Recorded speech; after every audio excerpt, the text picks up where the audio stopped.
나이가 들어갈수록 건강관리에 대한 관심이 높아집니다.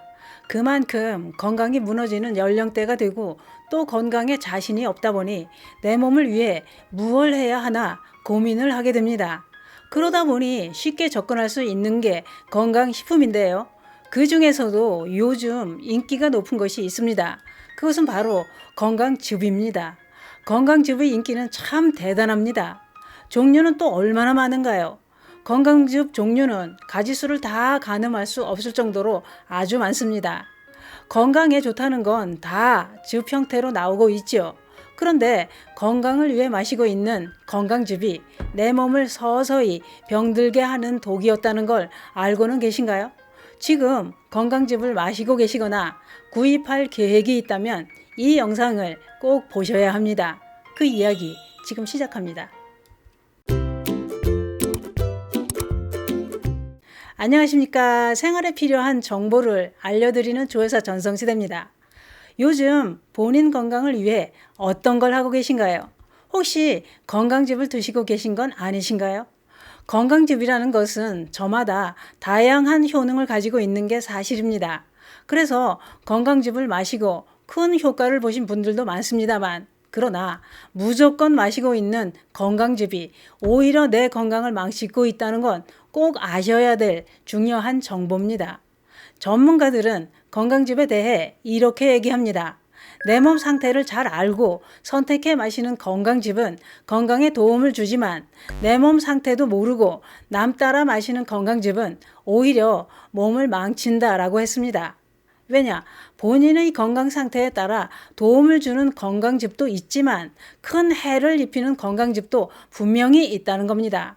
특히 당뇨나 고혈압, 이런 만성 질환을 앓고 있는 분들은 더 조심해야 되는 게 건강즙이라는 겁니다. 그 이유는 이렇습니다. 건강즙에는 여러 가지 과일이나 채소들의 영양 성분과 함께 당분도 농축이 되어 들어 있다는 거죠. 영양 성분만 생각하고 섭취하다간 농축된 당분이 앓고 있는 질환을 악화시킬 수도 있다는 얘기입니다. 또 있습니다. 간 건강에 좋다는 즙이 많은데요. 그 중에 숙취에 좋다고 알려진 즙이 헛개나무와 칡즙입니다. 그런데 그렇게 간에 좋다고 알려진 이런 즙들도 간이 안 좋은 분들은 오히려 피해야 되는 식품이었습니다.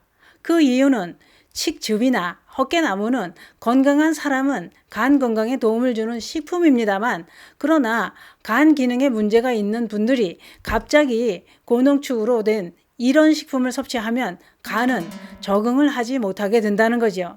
뿐만 아니라 해독하느라 무리하게 되고 간이 힘들어지면서 늘 피곤하게 된다는 겁니다.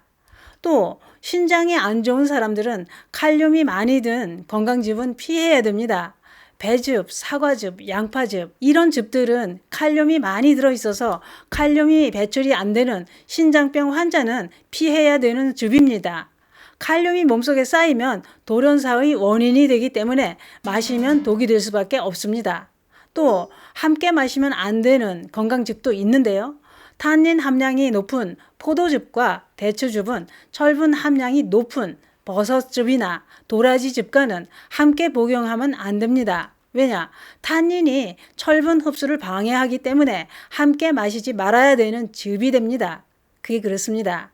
건강을 위해 건강기능식품은 필요합니다. 그러나 중요한 것은 지금 내 몸이 어떤지를 알고 나랑 맞는지도 알고 먹어야 큰 효과를 보고 더 건강해질 수 있다 이겁니다. 잘못 먹은 건강즙은 오히려 독으로 작용해 몸을 망가뜨리게 된다는 걸 알고 먹어야 합니다. 또 건강즙을 구매해서 우리는 하는 게 있습니다. 일단은 건강즙 색깔을 보고 색깔이 진하다면 이거 진하네. 반대로 옅은 색이라면 물만 잔뜩 들어있는 맹탕이다. 이렇게 평가를 합니다. 그러면 무조건 진한 색깔은 진땡이고 옅은 색깔은 맹탕일까요? 아닙니다. 짙은 색깔로 즙을 만들어도 추출 방식에 따라 색깔이 다르게 나온다는 겁니다. 전문가들은 이렇게 얘기합니다. 고온에서 추출하는 건강즙은 추출 과정에서 당분이 카라멜로 변해 색이 진해진다고 했습니다. 또 저온에서 추출한 건강즙은 색이 옅은데 색깔이 옅다고 효능이 차이가 나는 것은 아니라는 겁니다. 색이 진하다고 진땡이는 아니라는 거죠. 건강즙을 선택할 때 또 중요한 게 있는데요. 그것은 바로 제품의 성분 표시를 꼼꼼하게 체크해 봐야 됩니다. 내가 섭취하려는 성분의 함량이 얼마나 들어있는지 알아보고 선택해야 효과를 볼 수 있지요. 또 중요한 게 있습니다. 건강을 위해 마시는 건강즙이 내 몸에 독이 되는 이유가 또 있었습니다. 그것은 바로 섭취하는 방법입니다. 건강즙은 언제 마셔야 건강에 도움이 될까요? 전문가들은 건강즙은 식후에 마시는 게 좋다고 했는데요. 그 이유는 공복에 마시면 위산 분비를 촉진해 위에 부담을 주고 위염이나 위궤양을 유발할 수 있다라고 했습니다. 그렇기 때문에 식후 30분이나 1시간 안에 마시는 게 좋다고 했습니다만, 그러나 모든 건강즙이 다 그렇지는 않습니다. 왜냐? 식전에 마셔야 흡수가 잘 되는 건강즙도 있기 때문이죠. 그러면 공복에 섭취하는 게 좋은 건강즙은 어떤 게 있을까요? 사과즙, 양배추즙, 도라지즙은 공복에 섭취하는 게 좋습니다. 그러나 사과즙은 위가 약한 분들은 식후에 드셔야 속이 쓰리지 않습니다. 식후에 마셔야 되는 건강즙은 토마토즙, 양파즙, 칡즙, 흑마늘즙, 호박즙, 비트즙, 노니즙, 포도즙 이런 즙들입니다. 건강즙은 위가 약한 분들은 공복에 섭취하면 위를 자극하는 게 많습니다. 그러니 잘 알고 섭취하는 게 좋습니다. 건강즙은 몸이 건강한 사람은 더 건강하기 위해 선택하고 질병이 있는 분들은 질병을 치료하는데 도움이 되기 위해 선택하고 있습니다. 농축된 성분들로 인해 놀라운 효과를 보시는 분들도 있지만 부작용으로 건강을 잃는 사람들도 많습니다. 그렇기 때문에 건강즙은 꼭 내 몸에 맞는지 알고 드셔야 독이 되지 않습니다. 오늘 마신 건강즙은 내 몸에 도움을 주고 있을까요? 독이 되고 있을까요? 건강즙 잘 알고 마셔야 독이 되지 않습니다. 감사합니다.